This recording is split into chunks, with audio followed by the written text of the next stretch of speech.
ঢাকা মহানগর গোয়েন্দা পুলিশের তথ্যে কলকাতার হাতিশালা বর্জ্যখালে এমপি আনোয়ারুল আজিম আনারের মরদেহের খণ্ডিতাংশের খোঁজে তল্লাশি চালাচ্ছে কলকাতা পুলিশ।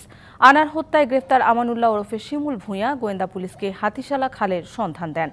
এমপি আনারকে কলকাতার নিউ টাউনের যে ফ্ল্যাটে হত্যা করা হয় সেখানকার সিসিটিভি ফুটেজ পর্যালোচনা করে ডিএমপির গোয়েন্দা ওয়ারি বিভাগের অতিরিক্ত উপকমিশনার শাহিদুর রহমানের নেতৃত্বে একটি দল সেখানে দেখা যায় ১৩ মে দুপুর ২:৫৩ নিউ টাউনের ফ্ল্যাটে নিয়ে যায় আমানুল্লাহ ও ফয়সাল। আরেকটি ফুটেজে দেখা যায় ট্রলিতে করে মরদেহের খণ্ডিতাংশ বের করছে আমানুল্লাহ ও জিহাদ। এর আগেও মরদেহের সন্ধানে গতকাল রাতে কলকাতার বিভিন্ন এলাকায় অভিযান চালানো হয়।